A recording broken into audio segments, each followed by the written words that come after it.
이번에 개봉하는 데드풀과 울버린이 실질적으로 멀티버스 사가나 뮤턴트 사가에 포함되어 있는 이야기는 아니다 라고 얘기를 하더라고요. 그러니까 독자적인 작품이고 쉽게 말하면 우주나 지구를 구할 생각은 전혀 없고 주변에 데드풀이 자기가 사랑하는 사람들을 구하는 내용이라고만 이제 되어 있더라고요.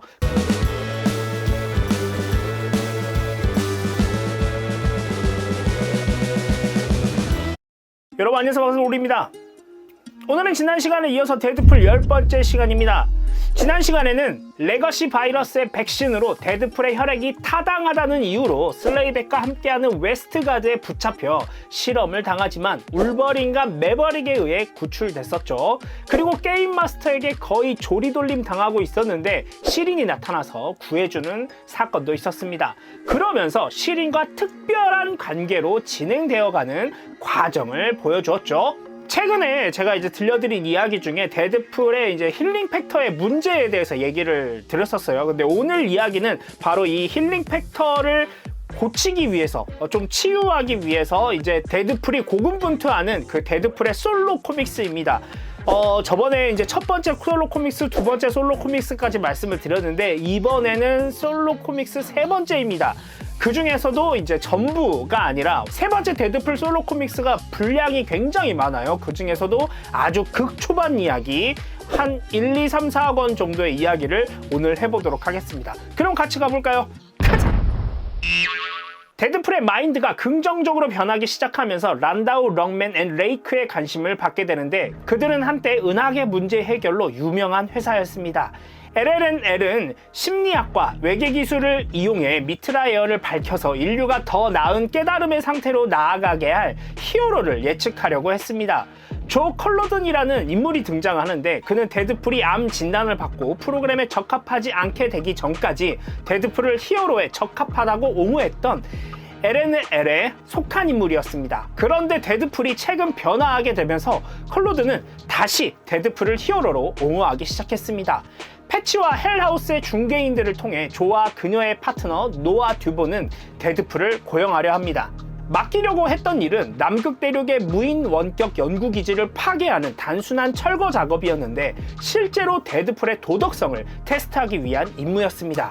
하지만 그 연구기지는 단지 점유되어 있는 것이 아니라 알파 플라이트의 사스카치가 감독하고 있는 감마 원자로였습니다. 데드풀이 지금 하려고 하는 일은 남반구 전체가 감마선으로 가득 차게 되면서 보통 사람들이 불운하게도 엄청난 사망자와 암으로 이어지는 것이었죠.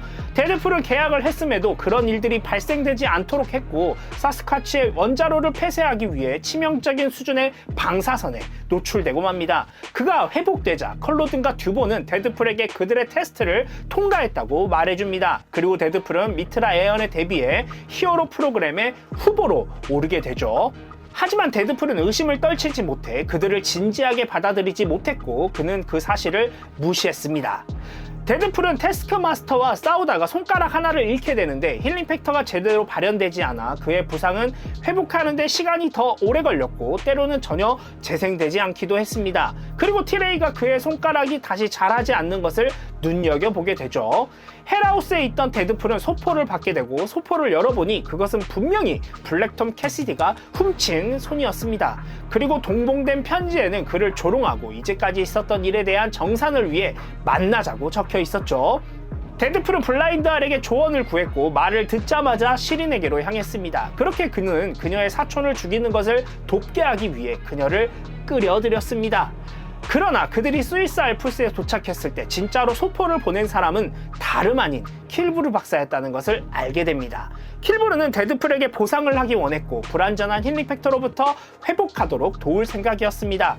그는 데드풀에게 마지막으로 만났을 때 수행했던 예비 분석에 따르면 데드풀의 힐링 팩터가 곧 완전히 중단될 것이라고 경고를 했죠. 그리고 그것은 그의 암이 다시 표면화될 것을 의미하고 있었습니다. 데드풀은 킬브르에게 감동을 받는 것은 예시당초 불가능했지만 킬브르와 같은 방에 있는 것을 간신히 참을 수 있었습니다. 그리고 3는 데드풀이 다시 살아날 수 있도록 킬블의 도움을 받아들일 수 있게 도와주었죠. 실험을 진행하던 중 킬블은 데드풀이 최근 남극 대륙에서 노출된 감마선이 실제로 그의 세포 중 일부를 안정화시키는데 도움이 되었다는 것을 알게 됩니다. 그렇게 데드풀은 자신의 치료를 위해 헐크의 감마선 혈액의 일부를 획득하는 임무를 맡게 되고 성공적으로 헐크의 혈액을 얻을 수 있었죠. 그리고 복귀하자마자 킬블의 치료가 곧바로 시작됐습니다. 오늘 데드풀 10번째 시간이었는데요. 이 힐링 팩터가 이제 계속 고장이 나서 이제 이거를 치유하는 이제 과정을 보여드렸어요. 이제 킬브르 박사. 사실 킬브르 박사와 굉장히 안 좋은 악연으로 계속 이어져 올 줄 알았는데 킬브르 박사가 무슨 일인지 자신의 옛날의 잘못을 다시 한 번 더 얘기하면서 보상을 하고 싶다. 너의 그 힐링 팩터를 치유해주고 싶다. 이렇게 이제 접근을 했단 말이죠. 앞으로 이제 킬브르 박사와 어떤 연관성을 가지고 일들이 벌어질지는 모르겠지만 지금까지는 데드풀에게 도움을 주고 있다 라는 생각이 들어요. 근데 앞으로 또 어떤 모습으로 데드풀을 대할지 모르니까 일단 지금까지는 데드풀에게 도움을 주는 인물로 인식을 하면 될 것 같습니다. 물론 데드풀은 싫어하지만 최근에 제가 데드풀과 울버린에 관련된 이제 이 기사들을 찾아봤어요. 근데 해외 이제 그런 기사 사이트를 막 보다 보니까 이번에 개봉하는 데드풀과 울버린이 실질적으로 멀티버스 사가나 뮤턴트 사가에 포함되어 있는 이야기는 아니다라고 얘기를 하더라고요. 그러니까 독자적인 작품이고 쉽게 말하면 우주나 지구를 구할 생각은 전혀 없고 주변에 데드풀이 자기가 사랑하는 사람들을 구하는 내용이라고만 이제 되어 있더라고요. 근데 이제 생각을 해보니까 이런 엄청난 사건에 데드풀 주변의 인물들이 연루가 된다면 아마 데드풀도 이런 어마어마한 사건에 충분히 가담할 가능성이 있다라는 생각이 들거든요. 약간 이런 스토리 라인이 어떻게 보면 앞으로 좀 더 이루어지지 않을까. 그래서 앞으로 나오는 이제 거대한 영화들이 있잖아요. 어벤져스 5나 어벤져스 6와 같은 그때도 데드풀을 볼 수 있지 않을까. 요런 예상을 해봅니다.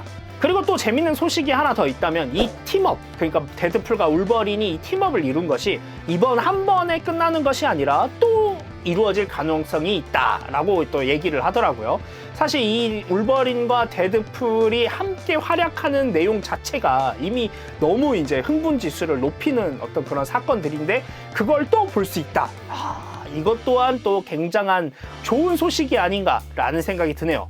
이제 개봉 날짜가 가까워지면서 이제 데드풀에 나오는 이제 캐릭터들과 배우들이 속속들이 이렇게 이제 밝혀지고 있어요. 이런 것들 보는 것도 좀 재밌는 부분이긴 하지만 빨리 영화가 개봉이 되어서 제가 직접 두 눈으로 보고 싶습니다.